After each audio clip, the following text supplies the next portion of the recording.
അധികം പൊക്കിയ പന്തൽ ആകാശത്തെത്തും. എന്നാ ഒരു 2 ഇഞ്ച് താത്തിക്കോളൂ. അങ്ങോട്ട് 2 ഇഞ്ച് താത്തിക്കോളൂ. എനിക്കൊരു സംശയം, പന്തലിന് വലിപ്പം പോരത് നേരാ. രാധയുടെ നിശ്ചയത്തിന് നാട്ടുകാർ മുഴുവൻ വരുന്ന ഉറപ്പാ. പാതി വരെ വെയിൽത്തിരുന്ന് ശരിയല്ലല്ലോ. ഇതുപോലെ ഒന്നും കൂടി സംഘടിപ്പിച്ച വടക്കേ മുറ്റം കൂടി തണുപ്പിക്കാം. വടക്കേ മുറ്റം മാത്രമല്ല, നടവഴി വരെ നമ്മളാണ് തണുപ്പിക്കും. ഇതുപോലെ 2 കൂടി വരുന്നുണ്ട്. നല്ല നീ വേഗം ജീപ്പ് ഇറക്കി അതും കൂടി എടുത്തോണ്ട് വാ. ജീപ്പ് ഇറക്കാനൊന്നുമില്ല, ഇറക്കത്തിൽ നിർത്തിട്ടാ വന്നത്. ഒന്ന് തള്ളി തന്ന അപ്പൊ സ്റ്റാർട്ടാവും. ഞാൻ തള്ളിത്തരാടോ. ഒരു അധികാരി തള്ളി എന്താ ജീപ്പ് സ്റ്റാർട്ടാവില്ലേ? സ്റ്റാർട്ട് ആവും. എന്നെ അധികാരിപ്പടിയിൽ ഇറക്കുക. നിശ്ചയാമ്പടി ഞങ്ങൾ എത്തും. ചെക്കന്റെ ആൾക്കാരിങ്ങ് എത്തുന്നതിന് മുമ്പ് അധികാരി എത്തണം. എത്തും എന്ന മാഷോടൊന്ന് പറഞ്ഞിട്ട് പോവാം. മാഷേ, മാഷ് രാവിലെ തന്നെ വീണ്ടും കിടന്നു. അച്ഛൻ കിടക്കല്ല, ഇരിക്കുക. അത് മനസ്സിലായി. ഇരുന്നുറങ്ങിയാലും കിടന്നുറങ്ങിയെന്നാ വിവരമുള്ളവര് പറയാ. ആരായി ഇരുന്നുറങ്ങണമെന്ന് അറിയോ ദിനകരന്? അധികാരിക്ക് എന്താ തലയ്ക്ക് വല്ല അസുഖമുണ്ടോ? അതെന്റെ അച്ഛനല്ലേ, ഇനി അച്ഛനല്ല എന്ന് പറയാൻ പോവാ. ഏയ്, സത്യം പറഞ്ഞ അച്ഛൻ തന്നെയാ. എന്നാലും ഒരച്ഛാന്ന് വിളിച്ചാ പോരാ, കോടാനുകൂടി അച്ഛാന്ന് വിളിക്കണം. അത്രയും സത്യസന്ധനും നീതിമാനും ധർമ്മിഷ്ഠനുമായ ഒരു അച്ഛനായത്. കുളി കഴിഞ്ഞ് ചന്ദ്രപ്പൊട്ടും തൊട്ടുള്ള ഇരിപ്പ് കണ്ടില്ലേ? ഈ നേരത്തെ യാത്ര പറഞ്ഞ മാഷെ ഞാൻ ഉപദ്രവിക്കുന്നില്ല. പോയിട്ട് വരാം.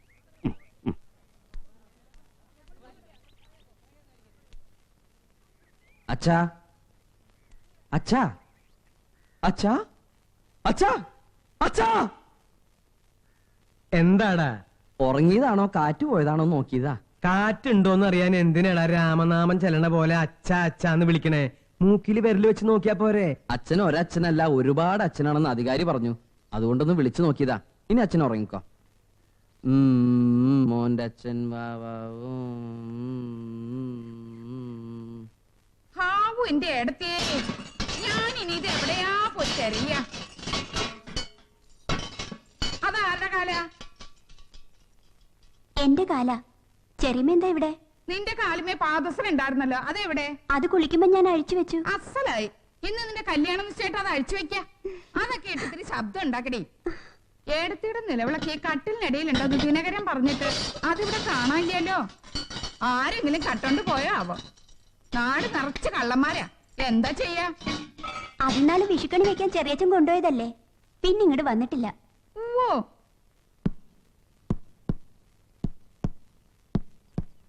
ഞാൻ ഇനി എവിടെയാ പോയി തിരയ എന്റെ ഈശ്വര?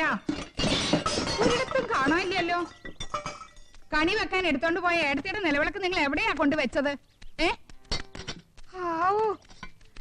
കിട്ടി എന്റെ കൃഷ്ണ. ഞാനിത് തിരയാത്ത സ്ഥലമില്ല. മാഷിന്റെ അത് ഏടത്തേക്ക് വിളക്ക് വെക്കാൻ പോവാ. എന്തിനാ ഇങ്ങനെ ഓടിക്കതച്ച് സോപ്പ് പതിപ്പിക്കണത്? താടി പിടിക്കല്ലേ? രാത്രി ചാർജൊന്നും അല്ലല്ലോ. വിളക്ക് കിട്ടിയടാ. ഇത്തിരി പുളിയും എണ്ണയിലിട്ട് ഒരു പിടി പിടിച്ച ഏട്ടത്തിന്റെ കളർ വെക്കും, തിളങ്ങും. ഇത്തിരി മഞ്ഞളും മസാലപ്പൊടിയും ചേർത്ത് കടുകും കൂടി വറുത്തിട്ട് ഏടത്തിയുടെ വാസനയും കിട്ടും. ഈ വീട്ടിൽ എത്ര വിളക്കുണ്ട്, ഇത് തന്നെ അങ്ങോട്ട് കത്തിച്ചു വെക്കുന്ന ഇവൾക്ക് എന്താ അത്ര നിർബന്ധം? ശരിയായിട്ട് ഇത് തന്നെ കത്തിക്കണമെന്ന് എനിക്ക് നിർബന്ധ. എനിക്ക് മാത്രല്ല, ഏടത്തിക്ക് നിർബന്ധ. അച്ഛൻ ചെറിയൊരു മയക്കത്തിലാ. അയ്യോ, ഒന്നുമില്ല, ഉറങ്ങുക. ഇന്നലെ രാത്രി ഒരു 5 മിനിറ്റ് പോലും അച്ഛൻ ഉറങ്ങിണ്ടാവില്ല. ഉറങ്ങൂല്ല. ഇന്ന് നിശ്ചയം കഴിഞ്ഞ് കല്യാണം കഴിയണ വരെ നിന്റെ അച്ഛൻ ഉറങ്ങൂല്ല, ഉറക്കം വരൂല്ല. മാധവൻ തട്ടാന്റെ അടുത്ത് രാധയ്ക്ക് ഒരു കമ്മല് പണിയാൻ കൊടുത്തിട്ടുണ്ട്. ഞാനത് വാങ്ങിയിട്ട് ഇപ്പൊ തന്നെ ഇങ്ങോട്ട് വരാം. എത്ര പവന്റെ കമ്മല്? 2 പവന് 1/2 പവൻ കുറയും എന്ന് വെച്ചാ 1.5 പവൻ. എന്നാ പിന്നെ 6 പവന് 4.5 പവൻ കുറയുമെന്ന് പറഞ്ഞോളെ. കേൾക്കുമ്പോ ഒരു അന്തസ് ഉണ്ടാവില്ലോ.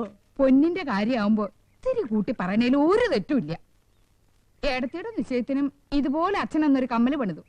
അതും 2 പവന് 1/2 പവൻ കുറവായിരുന്നു. വിഷമം വന്നപ്പോ ഓരോന്ന് പോയ കൂട്ടത്തില് ആ കമ്മലും തുമ്പശ്ശേരിക്കുറിപ്പ് കൊണ്ടുപോയി. പോലീസ് വേഷം കെട്ടി താടിയും പിടിച്ച് നിൽക്കാന്നല്ലാണ്ട് ആ തുമ്പശ്ശേരിക്കുറിപ്പിനെ തളയ്ക്കാൻ നിങ്ങളെ കൊണ്ടൊന്നും കഴിയണില്ലല്ലോ.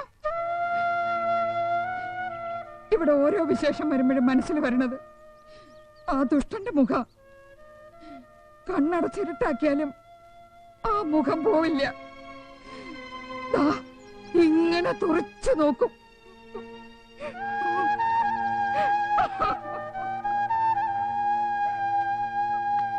ഇന്നിവിടെ രാധയുടെ നിശ്ചയം നടക്കുന്ന കാര്യം തുമ്പശ്ശേരി കുറിപ്പ് അറിഞ്ഞിട്ടുണ്ടാവോ?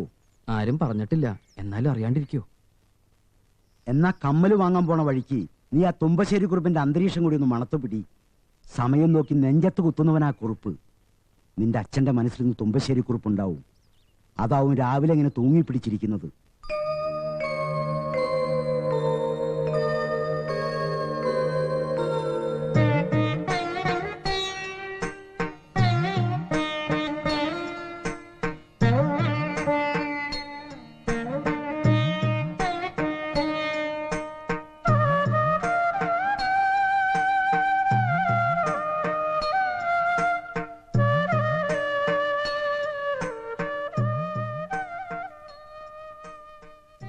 ഇങ്ങനെ എപ്പോഴും ഉറങ്ങിയ ജീവിതം വല്ല കള്ളന്മാരും എടുത്തോണ്ട് പോവില്ല ഈശ്വര. ഏയ് ഉറങ്ങാന്ന് ആരാ പറഞ്ഞത്? ഞാൻ ഇങ്ങനെ ഓരോ കാര്യങ്ങളും മനസ്സിലിട്ട് ഇങ്ങനെ. അതിനിടയ്ക്ക് നീ എവിടെയാ പോയത്? എനിക്ക് എന്റെ കുട്ടിക്ക് വേണ്ടി ഇന്നിത്തിരി പ്രാർത്ഥിക്കാതെ വയ്യേ. മാഷുക്ക് വേണ്ടി പെറുക്കിയതാ. നല്ല വാസനയുണ്ട്. പന്തലൊക്കെ ഉയർന്നല്ലേ? ഒക്കെ ദിനകരന്റെ സാമർഥ്യ. ഒന്നിലും ഞാൻ തലയിടണില്ല. ഇതാ ഇവിടെ ഇങ്ങനെ ചാരിക്കിടക്കും. ഉറക്കം വരുമ്പോ ഉറങ്ങും. രാധയ്ക്ക് ആലോചിച്ച സഹദേവനെ ഫോട്ടോയിൽ കാണാൻ ഇത്തിരി ചന്തമൊക്കെ ഉണ്ടല്ലേ? നീ കണ്ടത് ബ്ലാക്ക് ആൻഡ് വൈറ്റ് സഹദേവൻ. ഇത് ഇന്നലെ രാത്രി എനിക്ക് ശങ്കരൻ മേസ്ത്രി തന്ന കളറ് സഹദേവൻ. നീ സഹദേവനെ കളറില് കണ്ടിട്ടില്ലല്ലോ.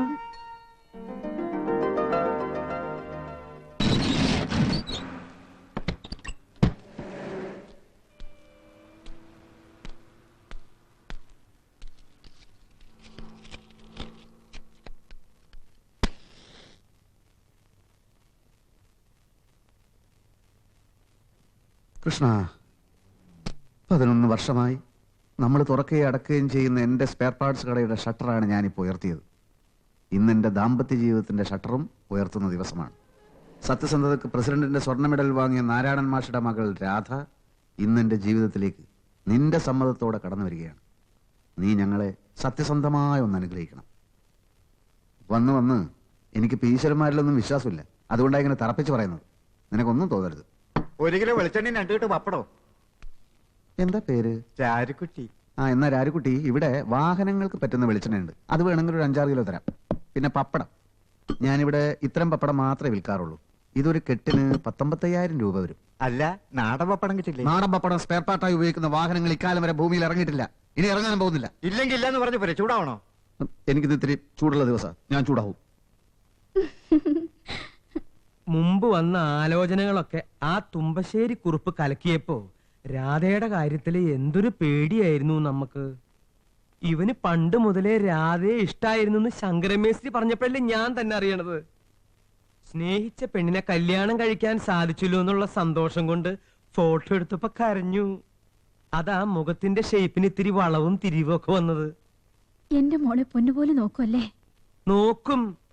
മക്കളെ ഇത്രയും സ്നേഹിക്കുന്ന ഒരച്ഛനും അമ്മയും ഇവിടെ ഇങ്ങനെ ഇരിക്കണില്ലേ? അവന് നമ്മുടെ മോളെ പൊന്നുപോലെ നോക്കാതിരിക്കാൻ കഴിയൂ? എന്താടി? എന്താടാ?